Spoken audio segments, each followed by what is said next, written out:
This is Dolynny TV, and guys, a big welcome back to the Edmonton Oilers franchise mode here in NHL 17.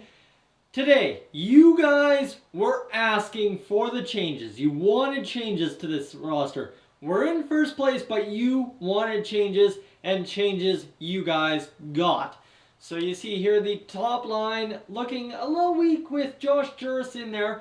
Mind you, Jesse Puljujärvi is injured. Nikolai Ehlers and Austin Keating take over as the center and right winger on that second line alongside Leon Draisaitl.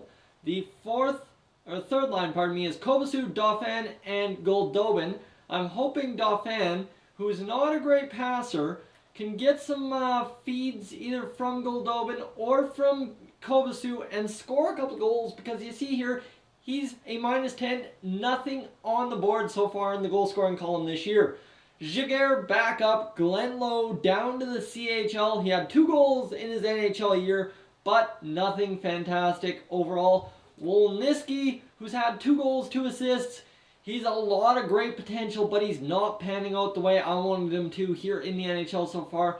And Connor Brickley, jeez, this fourth line is absolute trash. We're hoping Giguère, the grinder, sparks some stuff. He's an 86 passing. You see he's absolutely climbed his game, gotten a little bit better. Body checking a 79, so he's got to grow as a grinder, but he's going to be something someday, and that's what counts. So let's see. That is what we've got on the offense side of things. Defensively, we've got Caleb Jones out of the lineup for a little bit still, so that is where we struggle. So guys, we just have to go best lines down here in the AHL. Get Lajunin in and Tom Iginla back in. He's had nothing on the season so far, so he needs some time to play. And I mean, Ulf Gustafsson's had a pretty solid season. 1 goal, 3 assists in the time he's played, mind you. So we are down in Bakersfield. We need to switch up to the NHL. I'll show you that we are in first place. I have toned down injuries by half of what they normally are. So let's keep that in mind and try and have a very positive build to this rest of the season. I'm glad I got called up. I'll prove to you that that was the right decision. You have to prove you can stay up here. I'll have my eye on you.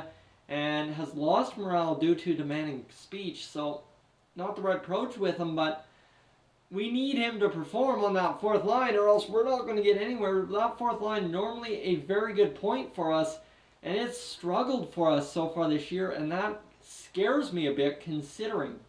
So let's go upgrade the parking lot, or repair the parking lot, pardon me, as we're just going to repair that and move along into the next sim. We are, 20 games done on the season, sitting 22 points. First place the Edmonton Oilers are. And we've got a tough stretch ahead of us. A couple of home games and then a couple of, well, actually 4 out of 5 are home games. So let's go get against 2 division opponents and, an Eastern Conference opponent. Jesse Puljujärvi back available to play in the lineup. This is huge for us. This is what we need all along, is Jesse Puljujärvi to get back to the form he was last year and hopefully produce some solid outing for us. That top line reunited for the first time this year. And against Columbus, can we come out swinging? We go out with a 4-1 loss, so we're almost 500. We are 500 on the year in terms of points, that is. And you see, against Winnipeg, we need a big performance here at home. And that's what we get, a 3-1 victory. So the goaltending shows up, a bit of goal scoring shows up. Caleb Jones back available to play. This is massive for the team, considering Caleb Jones is the absolute lineup starter for us. And Caleb Jones got to get out there and score goals again like he did in years 3 and 4 for us as a 81, 82, 83 overall player. And all of a sudden, we're back facing a division opponent, the LA Kings. Hey, I'm not caring about those guys. And let's see, 6-1 win. We're crushing it against Anaheim. Need to get another back-to-back win. 2 6-goal games. Heck, yes, there we go. Last one of this sim is a Detroit matchup at home. Should be good. Edit the scouting assignment, and let's go overseas, see what we got in Russia. How about Russia for 1 month, see what that gets us. 4-3 shootout win, so in 3 games, 6-6-3 gives us 15 goals. And all of a sudden, the goal scoring is starting to show up, which is huge. Jesse Puljujärvi, 22 games played, I believe. 25 games played. Okay, so he's played 25. He's had 6 goals, 16 assists, and man, that top line all of a sudden just shoot right up. They've got pretty much a lot of points there. Nikolai Ehlers, Leon Draisaitl, Austin Keating all getting points finally. Chychrun, Kovacic, Caleb Jones, Niemelainen. Jones is crushing it, 11 points in 17 games. This guy just, he puts up points like nothing. Dauphin, still no points, but he's got 9 assists. Wolniski, hey, all of a sudden he's got goals, and I mean, Reinhardt 6 points. Brickley got 3. That's what we're talking about. Jaguar's still without a point in 5 games played. Come on, Jaguar, you got to step it up and hopefully produce some points. I mean, you're not going to score. I mean, he is a grinder now, so he's not going to score a ton of points, but he's eventually got to put up something. I'd figure he's got to put up something at some point. And let's go see this next road swing. Man, we've got 7 straight against Eastern Conference opponents. It's worth going all 7 at once and seeing if we can't finish out. Let's try and get 18 wins and 2 more shootout losses. That's what we're looking for right here. Against Pittsburgh, we need a victory to start this off. 5, that's 20 goals in 4 games. That's huge. Florida, another home game. Crush them 2, that would be nice. 2-1, okay, 2-1 game. We're keeping it below 2 goals scored. Hey, that's okay. Toronto, a loss, but we're still on pace to get 18 wins. That's all that matters to me. Against Boston, 3-1 loss. That sucks. And against New York, we need a win. There we go, 3-1. Tampa Bay or Washington has to be a victory for us. And Tampa Bay will be the victory. So heck, yeah. Okay, I'll take that. And Washington's also a victory. So 19, 11, and 2. That was a very good stretch for us. 5 wins in 7 games. You're going to do well when you get 5 wins in 7 games, let me tell you. All of a sudden, we're a little bit running away with this division. 40 points. San Jose's 3 points behind, but I mean, 3rd place is 5 points behind. Connor McDavid leading in points all of a sudden. 32 games played, 28 points. Puljujarvi up to 27. Kucherov 21. Keating 21. Ehlers 20. Draisaitl 18. Kovacic still at 14. Niemelainen up to 13. Caleb Jones not putting up any points. Not at all. Nothing at all. That is weird. Dauphin's up to 10. Goldobin's still sitting at 8. Wolniski finally up to 8, so he's got 5 goals on the year. Brickley's up to 5, so Brickley's really picked up his game. And man, oh man, Jaguar is just struggling down there on the right wing. Only 1 point in a couple games. I don't like those numbers, guys. You guys wanted him up, and he deserves time, but I know what he needs, and he needs development. 3 shutouts for Peter Mrazek. He's at a .919 save percentage. Sandstrom's had a .928. Yeah, so about this Sandstrom kid, he's 5 wins, .190 goals against average, and Peter Mrazek's had 14 wins, 11 losses, 13 losses if you count the shootout losses. So, but his goals against average is only .244, so that's Steve Mason type numbers. We're just not scoring goals in the games that count. That's what I'm getting out of this, and we're going to switch around, do a quick line change. I've got 1 line change in mind with Caleb Jones. I don't know if he's on the top power play unit or not, and that would be huge. You see he's not, so that's where we need to get him up there, and we need to get Niemelainen with Jones. I think that's a very good pairing together to see if they work.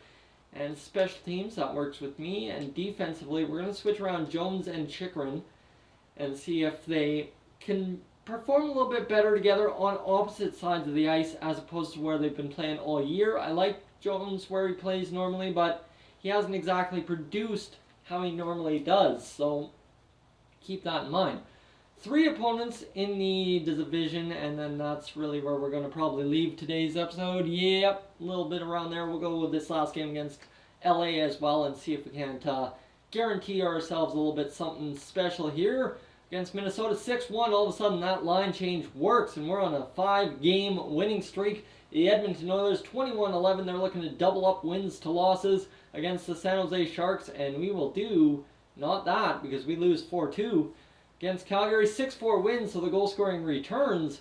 And all of a sudden, okay, we're doing okay. We're doing okay. Against other opponent there, we're 22-12 and 2 now on the year. Amateur Scout is done his trip, and we're going to go send him scout some defensemen in the WHL for 3 weeks. The Dub, always a good defensive machine. 4-3 shootout loss to LA. That's okay. We got a 4-3 win over top of them. And you know what? We can go a couple more games. Let's go these next 3 games and get it done this homestand. It's like a 6-game homestand. We'll finish it off and see how that goes the rest of the way in the next episode. No T wins, so that counts for Rowe. That's huge. 24 wins on the year. We're starting to crush it now against Dallas at 2-0 wins, so somebody got a shutout. And Colorado, what do we got? No trade offers, whatever. 4-1 win. Man, guys, those line changes, absolute fire. You guys were right on. 55 points. We've got 33 points in only 21 games. So we've crushed it these last 21 games. Connor McDavid up to 39 points on the year. He's finally scoring like he should. Man, what can be said about Jesse Puljujarvi, 28 assists, and Nikita Kucherov? Hey, he's scoring goals. Keating up to 28 points, Draisaitl up to 28 points, Ehlers up to 27. So Ehlers is finally back to an 85 for the first time in forever. This is huge. Kobasu 17, Niemelainen 16, Caleb Jones, well, he's got 33 games played and 16 points, so you average it out, he should be at 20 this season. Chikrin up to 16. Dauphin, he's finally got a goal. Hey, we'll give him credit, he's got a goal finally. Goldobin 9 points, Reinhardt 9, Wolniski 9, Brickley 7, Riley 7, Morrow up to 7 points. Jaguar, hey, out of nowhere, he picked it up and he's got 4 points on that 4th line. Alright. And we're finally talking productivity out of our 4th line, and that's huge for us. Peter Mrazek stepping up his game even further. 236 goals against average, 18 wins, 12 losses, and 13 shootout overtime losses. Hey, we'll take it. Sandstrom, this kid is just insane for us. 193 goals against average, 8 wins, no losses on the ledger, only 16 goals against all season, 929 save percentage, and well, you know what, he's only played 500 minutes. Both goalies have had points, and Mrazek's had 4 shutouts, so he's on pace for a career year if we can continue to play the way we are. Guys, thank you for tuning in to this edition of Dolynny TV, the Edmonton Oilers franchise mode. As you guys well know, if you're new to the channel, please subscribe. If not, leave a like, and I will catch you guys in the next one.